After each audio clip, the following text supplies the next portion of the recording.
So everybody's always asking, hey, I have a listing. I've never done this before. How do I do it? Well, it's pretty simple once you understand where you go. Okay, so from your home screen in MLS, go to the Listings tab up top, hit Listings, add a listing, and likely it will be residential. So we're going to residential. You can see right off the bat, let's talk about what a few of these things are. We have some red R's. Those are required in every listing for residential, so you're going to find there are 50 of them, as you can see at the bottom. 50 required boxes that need to be filled out. You also have teal P's.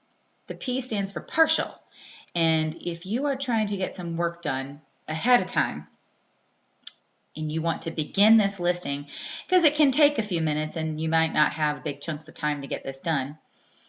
If you want to save it as a partial, you can begin the process, finish it later, but you need to complete the teal P's or it will not save and you will have done a lot of work and you will have to start all over because it won't have saved. Generally, it warns you of things like that, but that's what those P's are for, the teal boxes. Okay, so moving on.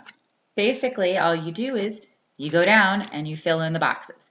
Okay, you got your area, your price, whatever it's going to be, a type. A lot of times it's single family, or is it a townhouse, or is it a condo? What is it? But generally, let's put it a single family right now. This is going to be your tax ID number. It's going to be your county. Okay, the address. Notice it's the number. Okay, is there a directional? Is there not? Street name. Okay, and then street type. Is it street, court? What is it? That sort of thing. So fill all that in. Is there a unit number? Maybe not. Is there a subdivision? Sure. Is there a city? Of course. So if there's no subdivision, then you put none. Okay. But notice it's a required box. So the zip. I don't know why it wouldn't let me just type that in there. Okay. Then you're going to check for any duplicates of this address. Okay, as long as there are no duplicate listings currently on the market, you're good. Then you validate the map. I'm curious where this map puts it. I don't think there is. Oh, look, there is such an address. Okay, well, so we're going to let's do that. Okay, great. And I want to make sure that's where it actually is on the map. If it's not, you can move your little cursor. You can move it around. Now click Save. Now you've saved the location. Status. It will be active, but you don't even have to put it there, especially if you're going to do partial right now. If you know the acreage, that's always useful information, but you may not know it. Now you're going to put the agent information. What is the cooperating broker, commission that you're going to be providing? Generally, that should be 3. Transaction broker is accepted. We say yes. So that's what that is for. It's a yes or no question there. Then we put what we will be compensating a transaction broker. Variable commission would likely be no, so you don't have to put anything in there. Listing type is always exclusive right to sell. Period. That's what we do. Exclusive right to sell. Owner name, I would only put the last name. The list date will be okay. So you've signed your listing agreement. The broker has signed the listing agreement. At the point that the broker has signed it, you have 2 days to get it into the MLS. So you need to make sure that the date is correct. And so the list date will likely be the day before or the day that you are going to put it live on the MLS, okay? Then you should know your expiration date. You can answer if it is a foreclosed property, go ahead and put yes. Other times people will tend to ignore that if that doesn't have anything to do with their regular residential sale. Power on, that's a useful bit of information, particularly if the house is vacant. So please indicate whether it's on. Hopefully it will be on. Property disclosure, it will generally be yes to this question, except if you have an exemption. So if it's an estate sale, if it's new construction, there are a few exceptions to the rule on having a property disclosure, which you will find in paperless. We have the exceptions there. But if you answer no to this, then you need to say property disclosure exempt. Yes, it is exempt. There is no property disclosure. Rollback taxes generally will be no, but if the property that you're listing has changed classification somehow, going from commercial to residential, from farmland to residential, whatever, there may be a potential tax impact, and you need to find that out prior to listing it. And of course, we're going to publish it to the internet. How else are we going to get this word out? So, property information, you need to indicate the main square feet. Is there any other? Even if it's 0, you still have to type in that main square feet again, because you have to add up the total square feet. You have to have the number of bedrooms. You can put the number of stories, the year built.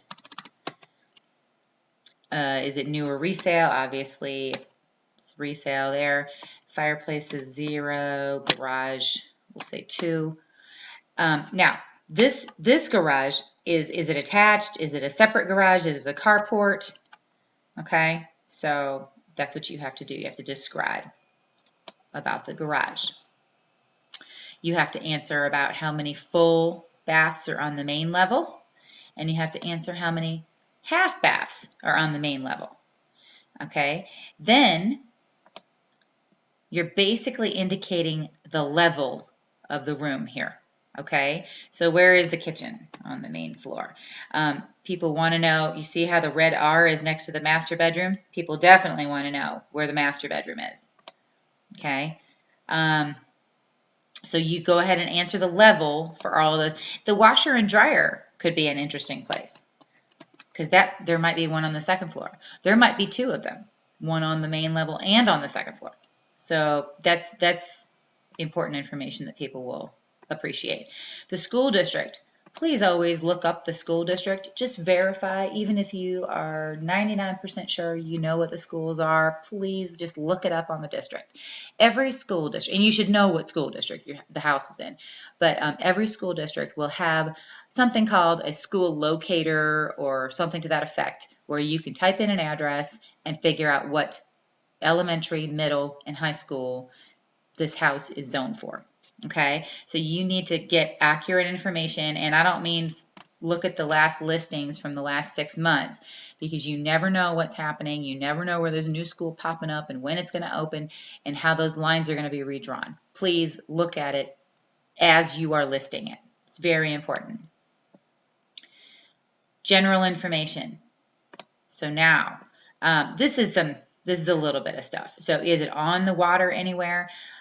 Is there an association fee? Okay, so maybe there is an association fee, $300 per year, but it could also be $50 per month.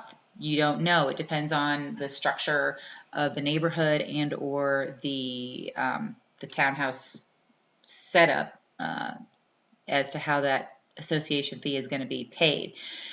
Get the contact name, meaning who's the management company, and a phone number, and verify those numbers. Okay, so how do you get that? Hopefully the seller will know this information. Okay, right there, they should know this. It should be in their property disclosure. What if you don't know? What are you trying to do? So look up listings in the area, if nothing else, because what you'll have are a bunch of agents with information that is not all the same. I can promise you it is not all the same. So you take and you start calling. So somebody says it's Southern Community Services, call them. Do you handle the property association, the homeowners association for this neighborhood or for this development? Yes, great. Let me give you the address, and can you please tell me what the dues are for the year? Because there are some areas such as Lake Carolina or Saluda River Club that it depends on where you are in that big neighborhood. as to how much you pay. There will be different fees associated with different sections of the neighborhood. The address is important. Please call and verify. I promise you, I can look up a house in a certain neighborhood and go to 6 months worth of listings for a particular house or for a particular neighborhood. There are going to be 1 to 2 different management companies with several different versions of the HOA fee. You cannot guess on this. You want to have the most accurate. You want to be able to look your clients in the eye and say, I've gotten the most up-to-date information. You want to be able to talk to the agent on the other side of the deal and say, well, when I checked it a week ago, this is what it was. So even if on the property disclosure, the homeowner thinks it's one thing, maybe it's shifted. Maybe it's about to change and the homeowners don't even know about it yet. You want the most up-to-date information so that you can have it right when it comes time for closing. Okay. The tenant contact name and phone number is if a seller is trying to sell a house that is currently being occupied by a tenant and that they really want the tenant to be involved in the showing process. I'm plus minus on that, but sometimes people will put that information. That's fine. Just be careful how much personal information you let out there. I never would let the seller's name and number be known unless the seller just insists, but it's preferable to have communications go through you, the agent. Okay, remarks. Public remarks. Go for it. Okay, make the house shine. So this is where you're going to type. Anything you type in this box will be seen by the world. This is what's being shot out to Zillow and Trulia and Realtor and every other site that's out there. This is what is going to be seen. Never in the public remarks put that a house is vacant. Don't put super personal information. Just describe the house and the neighborhood, the surroundings, the amenities, whatever basic information about this place is important. Get it out there, make the house sparkle. Agent remarks are not seen by the general public, so this is where you can put, please call tenant to schedule showings, okay? Or such and such will convey with full price offer. Or, there are various things that can be shown, that can be mentioned in these agent remarks so that they know the backstory. The gate code is this. There's an alarm there. Please put the dog in the cage. Don't let the cat out. These are the types of things that go in the agent remarks. Directions is a required box. Sometimes it feels a little extraneous in this day of GPS on everyone's phones. However, we do have to type something in there. So give at least a general idea of where this place is. Okay. Features. Now here's where you get to the more specific features of the house. So the style, and by the way, if you don't know what to put in there, go to the little magnifying glass over here. That's your search button. Now you have all of these options, okay, for the type of house that it is. I don't know what to tell you. I mean, most of them, I think you can generally figure out what they are. If you're not certain, maybe look at other listings with houses of the similar nature. Perhaps ask the seller, but this is basic right there. The exterior finish, again, you should know the house. You've seen the pictures. You've seen the house. Is there vinyl siding? Is it brick? Is it partially brick and vinyl siding? What are the options? So again, you go to the search button and you can see what all of the different options are. Okay. The foundation is either a slab or a crawl space. Okay. Those are your options. So the water frontage type. Okay, so if you're on lake, then you can determine which lake you're on. It could be riverfront, right? If you're on Lake Murray, for instance, if you're putting something on Lake Murray in Area 23, you need to maybe be more specific about what kind of lake view it is. Okay. You don't have to answer some of these if you don't want to. House faces east. you know, exterior fencing. The fencing is certainly can be important to people. So what you're going to want to know is there a full fence? A lot of times it's the rear only, and so then you want to indicate what it's made of, because that can also make a difference. Okay, is there a pool, and what type is it? Okay, so there are your options. Okay, the road type, you know, maybe it's paved, maybe it's not, but you need to go ahead and indicate what kind of road it is. So now you're going to hit the rooms. And what you're going to be putting in here is, does it have a ceiling fan? Okay, and you can just type. Okay, so vaulted ceiling, ceiling fan. Is there lots of molding? Okay, big thick crown molding, that sort of thing. The kitchen is where I might be more specific. People are looking for maybe some granite countertops, etc., etc. An eat-in kitchen. Is there an island? That sort of thing. So kitchen and the equipment. Okay, it'll have a dishwasher and a disposal, hopefully. Where's the microwave? Is the refrigerator coming with it? Is there a tankless water heater? That sort of thing. Okay, also the range. Okay, what kind of stove is it? Right. The laundry, is it a closet? Is it a mudroom? What kind of laundry facilities are there? The master bedroom, what are its benefits? I mean, it's going to have, what kind of bathroom will it have? Okay. Separate shower, garden tub, whirlpool, French doors.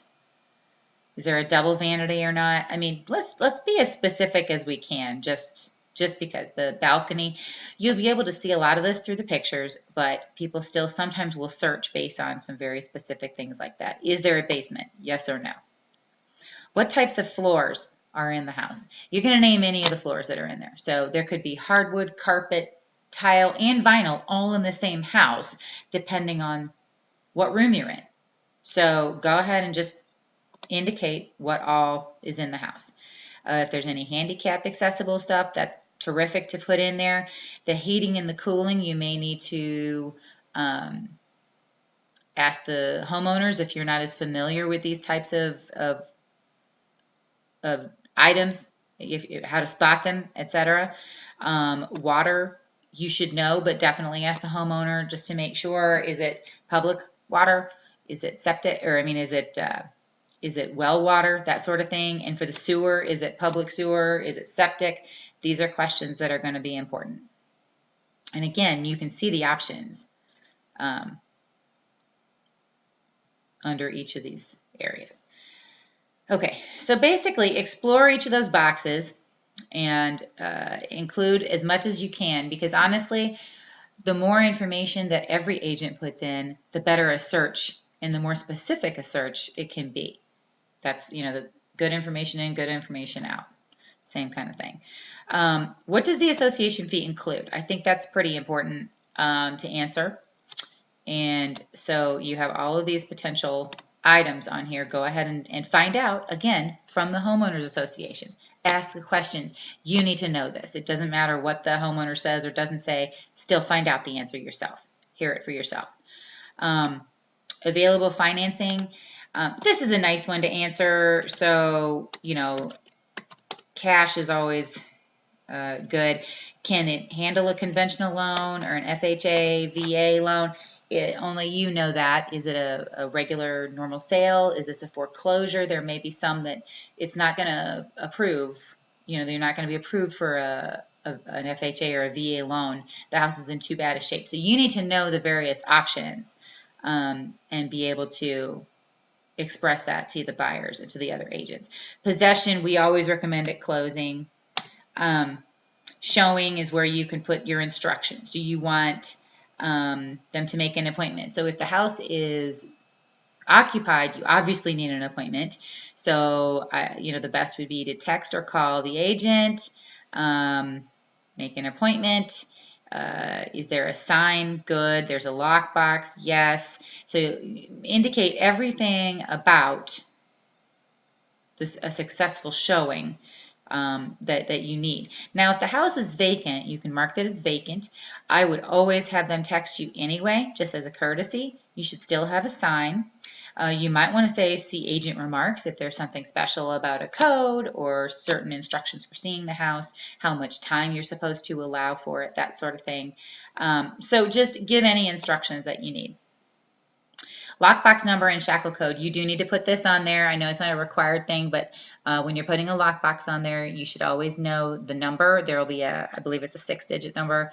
It's on the side of the lockbox, so go ahead and type that in there, and then your shackle code. And that way, if anybody ever needed to, for some reason, in dire straits, remove that lockbox, MLS would be able to do that. So that is the basics right there of okay, hold on a second. Let me save this as a partial. Let me put in a little bit more information here. Did I fill that? No.